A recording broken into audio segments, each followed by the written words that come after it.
Alors, je fais ça comme ça. Hop. Le fond vert, c'est trop bien en fait.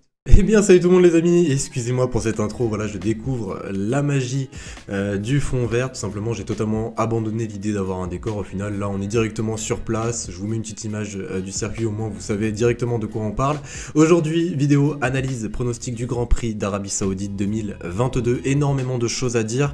Bon, pour les habitués, vous savez déjà comment je vais fonctionner pour ce style de vidéo, mais pour ceux qui me découvrent, eh bien cette vidéo va se dérouler en 3 parties. Dans une première partie, on va tout d'abord faire un débriefing de la première séance des libres. Alors petite exception, il n'y aura pas le débriefing de la seconde séance vu que j'ai regardé que la première et j'ai voulu absolument vous sortir la vidéo juste après la première parce que voilà, il y a un décalage horaire entre la France et l'Arabie Saoudite et j'ai pas forcément envie de vous sortir ces vidéos à 20h, 21h. Alors du coup voilà, je me permets juste de faire un débrief, bon c'est exceptionnel donc je pense pas que ça va vous déranger plus que ça. Dans une seconde partie, eh bien on va faire comme d'habitude l'analyse de ce circuit de Jeddah, ce Grand Prix d'Arabie Saoudite qui revient pour la seconde édition. Il faut analyser ce circuit puisqu'il y a pas mal de choses à dire. Et dans une troisième et dernière partie, eh bien, je vais vous donner mon pronostic comme d'habitude. En tout cas, on est parti les amis pour le débriefing de cette première séance d'essais libres. Alors on va débriefer maintenant la première séance d'essais libres qui s'est déroulée cet après-midi du coup du côté de Jeddah et c'est encore une fois le pilote monégasque Charles Leclerc qui est venu signer le meilleur tour en 1:37.172. Va vraiment falloir s'habituer maintenant à chaque fois voir soit Charles Leclerc, soit Max Verstappen. En début de séance, c'était plus Max Verstappen qui avait l'avantage. Pour le coup, les Ferrari ont mis un petit peu de temps à sortir et au final, c'est Charles Leclerc qui a récupéré la première position. Il faut savoir que les 10 pilotes, les 10 premiers pilotes ont tous chaussé des pneus tendres. Voilà, personne a voulu partir sur la gamme dure ou médium, à part ceux, bien évidemment, qui sont à l'arrière, notamment Daniel Ricciardo 11e ou Alexander Albon 17e. En tout cas, Charles Leclerc est venu chercher le meilleur tour, suivi par Max Verstappen, son principal rival du moment. Ensuite, derrière en troisième position, on peut retrouver Valtteri Bottas, très très bonne performance encore une fois avec son Alfa Romeo.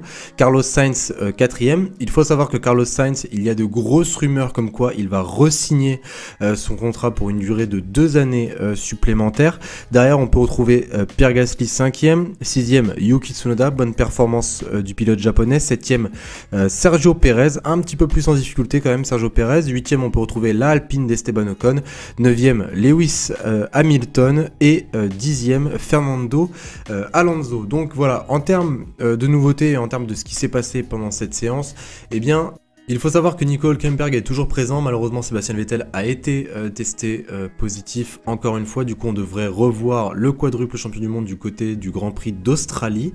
Autre chose également, bon je l'ai dit un petit peu plus tôt, mais Carlos Sainz devrait re-signer un nouveau contrat avec Ferrari. Red Bull ont été assez positifs, notamment en conférence de presse concernant leurs problèmes de fiabilité, notamment dû au Grand Prix de Bahreïn où les deux voitures n'ont pas pu terminer la course. D'après eux, le problème devrait potentiellement être réglé. En tout cas, voilà les amis pour cette première séance d'essais libres. On passe directement aux caractéristiques de ce circuit. Eh bien les amis, on va directement passer aux caractéristiques de ce circuit de Jeddah. Alors déjà par rapport au programme, pour la journée du samedi, les essais libres 3 se dérouleront à 15h, la qualification à 18h.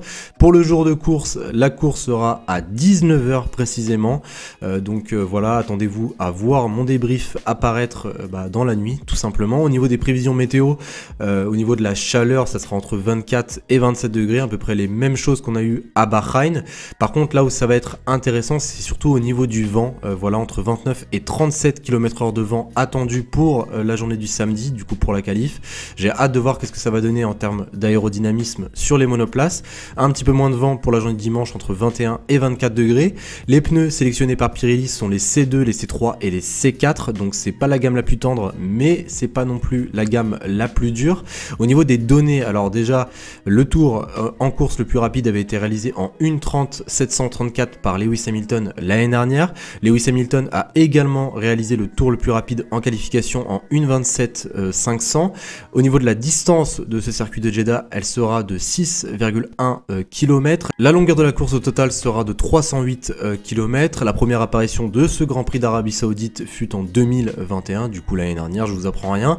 Le sens est anti-horaire, le nombre nombre de tours sera de 50, le nombre de zones de DRS sera de 3 zones de DRS réparties sur ce circuit.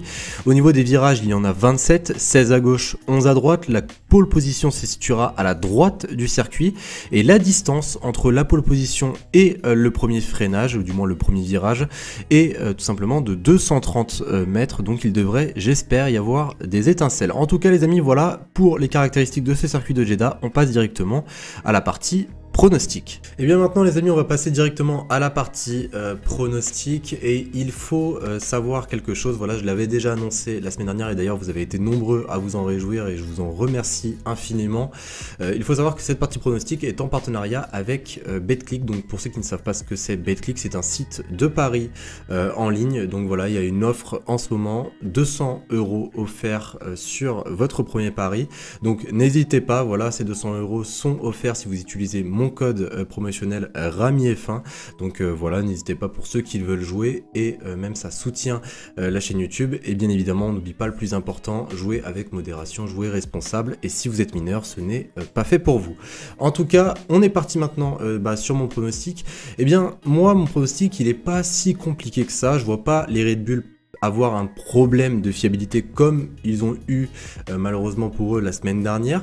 Donc je vois une Red Bull sur le podium, peut-être pas Perez mais au moins Verstappen, et je continue à voir les Ferrari dominantes, surtout sur ce circuit où il y a quand même pas mal de lignes droites, notamment 3 zones de DRS, et avec le super moteur de Ferrari, je ne vois pas comment les Ferrari pourraient potentiellement être mis en difficulté. Donc je vais rester sur un Charles Leclerc premier. Je sais, c'est assez basique, je prends pas beaucoup de risques, mais ça reste pour moi la logique des choses. Honnêtement, je vois Charles Leclerc probablement gagner ce Grand Prix d'Arabie Saoudite. Ensuite, deuxième, je parierais un petit peu plus, enfin je mettrais un petit peu plus une pièce sur Max Verstappen. Voilà, même si Carlos Sainz a l'air très à l'aise dans cette Ferrari, je l'ai trouvé pas mal en retrait à Bahreïn. Pour moi, peut-être qu'il lui faudrait un petit peu plus de Grand Prix pour se mettre dans le bain. Il faut savoir qu'aussi il n'a pas la même expérience que Charles Leclerc en course. Donc je mettrai quand même Max Verstappen deuxième et Carlos Sainz troisième. Donc voilà les amis, par rapport à mon pronostic, je vous montre tout de suite le tableau des pronostiqueurs. Vous avez été nombreux à pronostiquer dans les commentaires et d'ailleurs je vous invite à me donner votre pronostic dans les commentaires comme d'habitude. Et honnêtement, malheureusement, on a tous été malchanceux, enfin on s'est tous fait avoir vu qu'on a à peu près tous mis Max Verstappen dans le top 3 en fait tout simplement. Donc personne n'a eu 3 points mais beaucoup d'entre vous ont trouvé Charles Leclerc gagnant. Donc voilà, je rappelle les règles: si vous me trouvez le vainqueur, 1 point, si vous me trouvez le podium au complet, je vous mets 3 points. Donc voilà les amis, par rapport à mon pronostic, vous me dites ce que vous en pensez dans les commentaires, laissez le vôtre bien évidemment comme d'habitude, je note tous les pronostics. Et sur ce les amis, je vous dis à dimanche et plus précisément à dimanche soir, puisque voilà, je sortirai le débriefing de ce Grand Prix d'Arabie Saoudite juste après la course, et la course, je le rappelle, elle sera à 19 h. Donc voilà les amis, sur ce, je vous souhaite une excellente journée, une excellente soirée, et je vous dis à dimanche. Salut tout le monde.